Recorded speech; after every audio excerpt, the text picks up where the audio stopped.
ஸ்ரீமதி ராமானுஜாய நமக. ஸ்ரீமதி ரிகமாதா மகாதேசிகாய நமக. இதுவரைக்கும் நம்ம 12வது பாசுரம், அதாவது 12வது பதிகம் நாச்சியார் திருமொழியில் மற்ற இருந்தீர்கட்கே என்று ஆரம்பிக்கிற பாசுரத்தில் கண்ணனிடம் கொண்டுவிடும்படி தாங்க இருக்கிற தோழிகளிடம் தாய்மார்களிடமும் தன்னுடைய நோயை காரணம் காமிச்சு ஆண்டாள் சொல்கிறா. இது வரைக்கும் நம்ம 8 பாசுரங்களை பார்த்துட்டோம். இப்போ 9வது பாசுரத்தை பற்றி பார்க்க போகிறோம். கூட்டிலிருந்து கிளி எப்போதும் கோவிந்தா கோவிந்தா என்று அழைக்கும். ஊட்டக்கூடாது செருப்பனாகில் உலகளந்தான் என்று உயரக்கூவும். நாட்டில் தலைப்பழி எய்தி உங்கள் நன்மை இழந்து தலையிடாதே சூட்டு உயர் மாடங்கள் சூழ்ந்து தோன்றும் துவாரபதிக்கு என்னை உய்த்துமிடேன். அதாவது என்ன சொல்கிறா, கூட்டில் இருக்கிற அந்த கிளிகள்லாம் எப்போ பார்த்தாலும் கோவிந்தா கோவிந்தா கோவிந்தான்னு கத்திட்டே இருக்கும். எனக்கு ரொம்ப கோவம் வந்துடுது. என்ன எப்போ பார்த்தாலும் கோவிந்தா கோவிந்தான்னு கத்திட்டு இருக்கீங்க?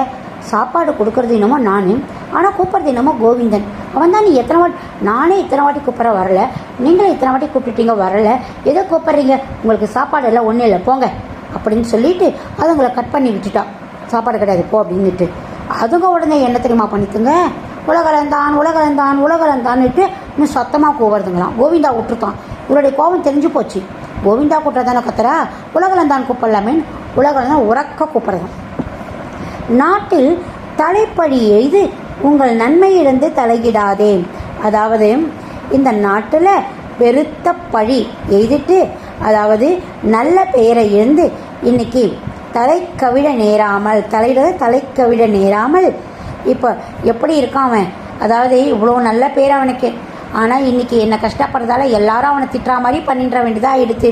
சூட்டு உயர் மாடங்கள் சூழ்ந்து திரண்டும். சூட்டுனா உயர்ந்த மாடங்கள், உயர்ந்த அர்த்தம், ஹை ஹை ஹை. அந்த மாடங்கள் சூழ்ந்து தோன்றும் துவாரபதிக்கு, துவாரகாபதி இருக்குல்ல, அந்த துவாரகாபதியில் தான் கிருஷ்ணன் இருந்திருக்கான். அவன் இருக்கிற இடத்துக்கு என்னை உய்த்திடுங்களேன் அப்படின்னு சொல்லிட்டு இந்த இடத்துல கேட்குறா. அதாவது கூட்டில் இருந்த கிளி எப்போதும் கோவிந்தா கோவிந்தான்னு சொல்லும். அதுக்கு நான் உணவு கொடாமல் செருப்பானாகில் நான் அதுக்கு அது மாதிரிலாம் சொல்லாதீங்க, உங்களுக்கு சாப்பாடே கிடையாது, எனக்கு உங்கள் மேலே ரொம்ப கோபமாக இருக்கேன் அப்படின்னா அதுங்க உடனே என்ன பண்ணும், என் கோபத்தை தெரிஞ்சுட்டு உலகளந்தான்னு உறக்க கோபர்தான். ஸோ கோவிந்தா கோட்டா பிடிக்கல போல இருக்கு, உலகளந்தான் கோட்டா பிடிக்கும் போல இருக்குது அப்படின்னு கத்துறதுங்க. நாட்டில் தலைப்படி எய்து உங்கள் நன்மை இழந்து தலையிடாதே. இந்த நாட்டில் பெரிய பழி எழுது, அதில் இந்த தலைக்கவிழ நேராமல், ஐயோ எவ்வளவு நல்லவன், எல்லாருக்கும் நல்லவனாக இருக்கான், ஆனால் இந்த ஆண்டாளுக்கு மட்டும் ஏன் இப்படி அபச்சாரம் பண்ணுறான் இவன் அப்படின்னு சொல்லிட்டு இன்னைக்கு எனக்கு ஒரு பழியை ஏற்படுத்தி கொடுத்துட்டானே. அதனால் பெருமாளே நீ தலை குனியக்கூடாது, நீ எப்பயும் நிமிர்ந்து நிற்கணும். எங்கே நிற்கணும் நீ? அந்த துவாரகாபதியில் நிற்கணும். அந்த துவாரபதி எங்கே இருக்குது? உயர்ந்த மாடங்கள் இருக்குது.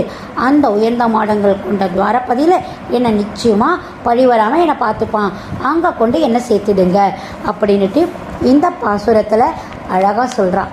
ஒரு ஆண்டாள் அழகாக சொல்கிறான். நம்ம ஒரு பாட்டு, சினிமா பாட்டு கேள்விப்பட்டிருக்கோம்.